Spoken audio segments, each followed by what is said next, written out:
28 मेला उत्तर प्रदेशमधल्या गाझियाबादमध्ये एक भयानक घटना घडली। त्यावेळेला उत्तर प्रदेशच्या खोडा कॉलनीमध्ये गाझियाबादमधल्या काही मित्र राहत होते, ज्यापैकी एकाचं नाव होतं सूर्यप्रताप आणि त्याचा एक मित्र होता असद। या दोघांचं काहीतरी भांडण अगोदर झालेलं होतं आणि या दिवशी 28 मेला बकरी ईदच्या दिवशी असदनं आपल्या मित्राला फोन केला, सूर्यप्रतापला, आणि सांगितलं भेटायला ये। आता ईदचा दिवस होता, सणावाराच्या दिवशी भांडण तरी होणार नाही किंवा काही होणार नाही असं समजून सूर्यप्रताप त्याला भेटायला गेला। भेटायला गेल्यानंतर तिथं काही लोक जमलेले होते। यामध्ये आतिफ, फरहान, नवाब, हा नवाब म्हणजे या असदचा बाप होता, असे काही 4-5 जण जमलेले होते। या सर्वांनी मिळून या सूर्यप्रतापला सांगितलं, बकरी कशी कापतात तू कधी बघितलंयस का? आणि मग या गोष्टींच्या वरती त्यानं त्याला सांगितलं की मला बघायचं नाही वगैरे वगैरे। पण तरीही ते त्याला गल्ली नंबर 4 नवनीत विहारमध्ये घेऊन गेले आणि त्या ठिकाणी या चौघांनी मिळून त्याची हत्या केली। त्याच्यावर चाकूचे अनेक वार केले आणि त्या गल्लीच्या कोपऱ्यावरती तसाच रक्ताच्या थारोळ्यात त्याची बॉडी पडून राहिलेली होती। 28 तारखेला काही लोकांनी त्याची बॉडी तिथं पडलेली बघितली आणि ते त्याला घेऊन हॉस्पिटलमध्ये गेले। पण दुसऱ्या दिवशी 29 तारखेला सूर्यप्रताप, जो 11वीत शिकत होता, फक्त 17 वर्षाचा होता, त्याचा मृत्यू झाला। ही उत्तर प्रदेशमधली एक भयंकर घटना होती आणि त्यामुळं संपूर्ण गाझियाबादच काय आणि उत्तर प्रदेश काय, संपूर्ण देशभर अक्षरशः आग लागली आणि ती अजून देखील जास्त लागली असती।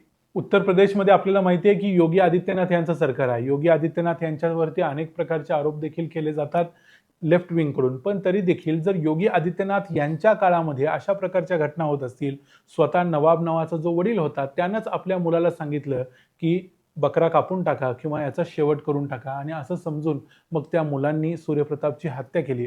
अशा प्रकारच्या घटना जर आदित्यनाथांच्या काळात घडत असतील, मग अखिलेश मायावतीच्या काळात काय घडत असेल असा प्रश्न सामान्य भारतीयांना पडतो। पण झालं असं की ही घटना घडल्यानंतर दुसऱ्या दिवशी जे कोणी आरोपी होते त्या आरोपींच्यापैकी फरहान, आतिफ, नवाब हे तिघही सापडले। चौथा एक आरोपी फरार झालेला आहे आणि 5वा आरोपी म्हणजेच मुख्य आरोपी असद हा देखील फरार झालेला होता। मग यानंतर मोठ्या प्रमाणावर गदारोळ माजला। अनेक पत्रकारांनी तिथं जाऊन लोकांच्या प्रतिक्रिया घेण्याचा प्रयत्न केला आणि भारतातला जो सेक्युलरिझम आहे, जी धर्मनिरपेक्षता आहे, या धर्मनिरपेक्षतेला नख लावणारी ही घटना तर होतीच, पण त्याच्याशिवाय ज्या लोकांनी इथं सायलेन्स म्हणजे शांतता बाळगली, ज्या पद्धतीनं आरोपीची पाठराखण केली, हे अत्यंत धोकादायक आणि येणाऱ्या काळात आपण किती वाईट दिशेनं चाललोय हे दाखवणार होतं। या आरोपीच्या गल्लीमध्ये, या आरोपीच्या राहणाऱ्या आजूबाजूच्या भागामध्ये जेव्हा पत्रकारांनी लोकांना तिथल्या प्रश्न विचारले, या हत्येबद्दल तुमचं मत काय, तर कुणीही त्या भागात राहणाऱ्या अनेक मुस्लिम लोकांनी या हत्येची निंदा केली नाही। अनेक लोकांनी सांगितलं की आम्हाला या घटनेबद्दल काही माहिती नाही, आम्हाला जे जे घडलं त्याच्याबद्दल काही ऐकायला देखील मिळालेलं नाही, त्यामुळे आम्ही याच्यावर काय प्रतिक्रिया देऊ शकत नाही। अशा प्रकारच्या गोष्टी अक्षरशः भयानक आहेत आणि या होता कामा नयेत। जर या देशामध्ये कुठलाही मुस्लिम व्यक्ती एखाद्या अपराध्याबद्दल देखील पहिल्यांदा त्याला मुस्लिम आहे म्हणून बघत असेल, तर ही एक वाईट गोष्ट असेल। मग तो बलात्कारी असो, गुन्हेगार असो, खुनी असो, कुणी असो, धर्म नंतर येतो, पहिल्यांदा येतो माणूस आणि माणुसकी। पण ही इथं बाजूला गेलेली दिसली आणि ही गाझियाबादमधली एक अत्यंत वाईट गोष्ट धर्मनिरपेक्षतेच्या दृष्टीनं, भारताच्या दृष्टीनं अत्यंत वाईट होताना दिसली। या घटनेनंतर मग 29 तारखेला जेव्हा सूर्यप्रतापचा मृत्यू झाला, त्यानंतर दुसऱ्या दिवशी जेव्हा डेड बॉडी आणण्यात आली पोस्टमॉर्टम वगैरे करून, त्यानंतर त्यांच्या घरच्यांनी नकार दिला की आम्ही यांचं अंत्यविधी करणार नाही, काहीही केल्या करणार नाही। या सूर्यप्रतापची बहीण, सूर्यप्रतापची आई या सर्वांनी सांगितलं की ज्या लोकांनी माझ्या मुलाची हत्या केली आहे त्या सर्वांच्या डेड बॉडीज समोर आल्याशिवाय आम्ही अंत्यविधी करणार नाही आणि त्यांना सोडलं जाता कामा नये।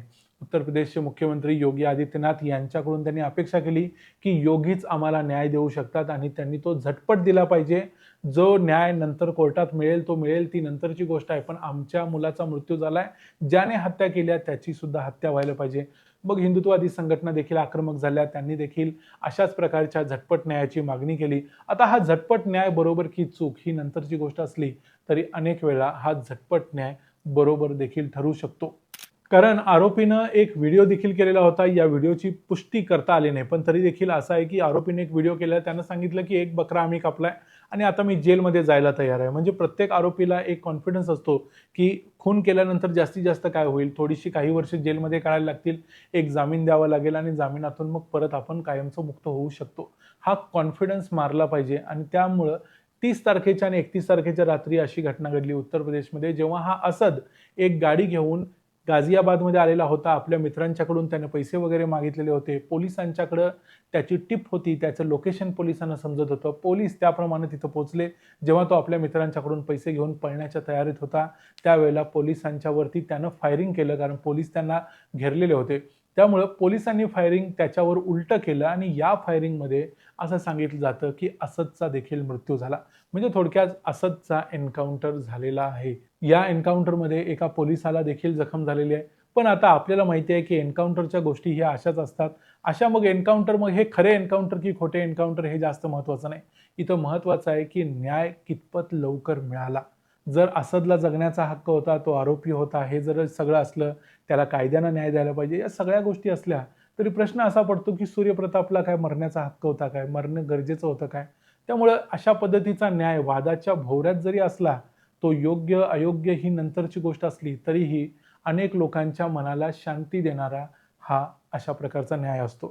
आणि योगी आदित्यनाथांच्याकडून लोकांनी ज्या अपेक्षा केल्या होत्या, त्या अपेक्षेवर खरं उतरणारा हा न्याय होता.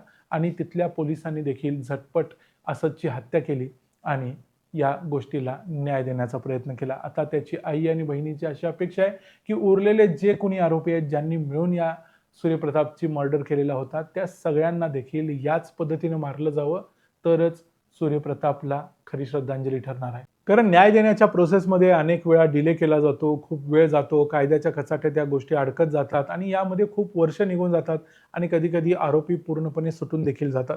या सगळ्यांच्या नंतर आपल्याकडे आता सध्या या घटनेचे CCTV फुटेज आहे, व्हिडिओज आहेत, ते आरोपी स्वतः त्यांच्या कैदेत आहेत, तो आरोपी स्वतः फरार झालेला होता. या सगळ्या गोष्टी असताना मग हा न्याय बरोबर की चुकीचा हा कायद्याच्या दृष्टीनं कायदेपंडितांचा अभ्यासाचा विषय आहे.